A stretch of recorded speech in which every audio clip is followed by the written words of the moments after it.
Bismillahirrahmanirrahim. Assalamualaikum warahmatullahi wabarakatuh. Kembali di channel kita, BI Farm. Pada video kali ini saya mau sedikit lagi membahas terkait ikan moli ya. Banyak yang bertanya kepada saya ya, terutama yang order ikan moli ya. Usia berapa? Terus ada juga yang bertanya, Om, ikannya udah beranak atau belum gitu, atau dalam arti usia produksi atau belum gitu kan. Nah, sebetulnya yang ada di hadapan kita ini adalah ikan moli yang usianya kurang lebih 2 bulan ke 3 bulan ya. Nah, kita bisa lihat sama-sama nih. Ini ada beberapa anakannya yang keluar. Sebetulnya ini kalau istilah manusia itu keguguran ya. Ya, soalnya ikan ini tidak dalam masa produksi. Tuh kan keluar, tidak dalam masa produksi, dalam arti ikan ini sebetulnya kita mau jual ya. Tadinya di karantina dulu, habis di karantina saya iseng-iseng mau dipoto gitu kan, buat stok. Sebetulnya wajar karena ikan moli itu udah mulai bisa beranak di usia 2 ke 3 bulan. Jadi usia dewasa lah gitu kan. Cuman para peternak biasanya itu adalah ikan remajaan gitu. Padahal secara produksi dia udah bisa produksi, cuman secara size dia jauh dibanding dengan indukan gitu. Kalau bicara indukan kan identiknya dengan melahirkan ya. Sebetulnya ya udah melahirkan gitu doang. Nah, adapun ciri-ciri ikan moli yang lagi hamil ini pertama bisa kita lihat di bagian perutnya ya, perutnya. Tapi ini sedikit mengecoh juga kadang-kadang. Ikan moli ini karena emang ikannya ikan balon, jadi karena perutnya buncit, ini kadang-kadang mengecoh. Jantan juga gendut sebetulnya. Tapi kalau misalkan kita udah sering lihat ikan moli, jadi kita juga tahu lihatnya di anus belakangnya nih.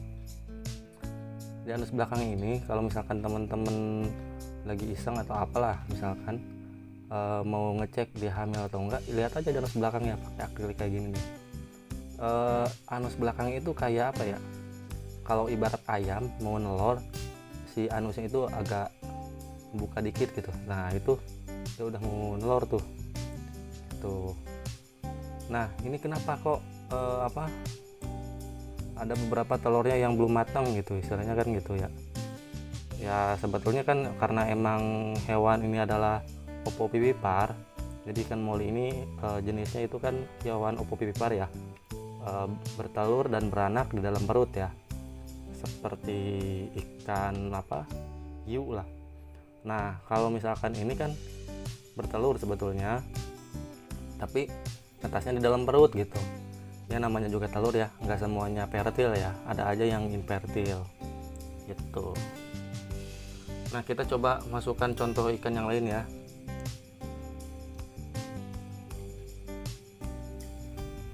Nah, kita masuk size usia muda ya.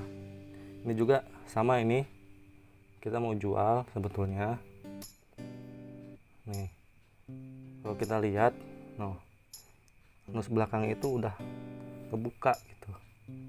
Nah ini juga sebetulnya sama, ikannya udah hamil, cuman tinggal nunggu kesiapannya aja gitu untuk melahirkan.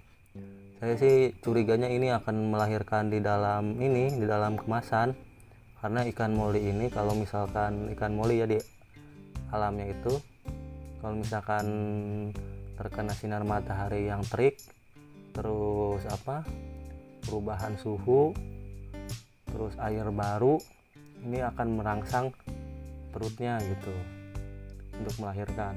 Banyak yang mendefinisikan bahwa kalau misalkan ikan moli stres bisa melahirkan di usia dini, tapi kalau saya beranggapan ya bukan melahirkan di usia dini ya. Memang ikan moli ketika terjadi perubahan suhu, terus penambahan air dan sebagainya gitu, suasana baru lah istilahnya, ini akan merangsang perutnya untuk melahirkan gitu ya. Itu udah saya sering diskusikan bersama teman-teman ternak moli juga gitu. Ya itu mungkin sedikit informasi dari saya. Kalau misalkan ikan moli bisa lihat dia hamil atau enggak itu lewat anus belakangnya gitu. Itu udah ciri-ciri mau melahirkan sebetulnya. Kalau hamilnya ya dilihat dari bentuk bulat perutnya aja udah kelihatan tuh. Jadi dia bulat tapi setengah lonjong gitu. Nah ini nih nah ini yang udah mau melahirkan nih. Kalau yang ini dia udah melahirkan, entah minggu kemarin atau kapan dia udah melahirkan. Seperti ini nih, tuh udah melahirkan, perutnya itu kayak agak datar dikit gitu. Nih kalau ini kan udah melonjong ke bawah ya, jadi kayak telur gitu. Saya agak terangah-angah ini ngomongnya karena sambil ngopi, nggak apa-apa ya. Yang penting informasinya jelas. Cukupkan sekian video dari saya. Mohon maaf bila banyak salah-salah kata atau pengeditan. Mudah-mudahan ada manfaatnya untuk kita semua. Wassalamualaikum warahmatullahi wabarakatuh.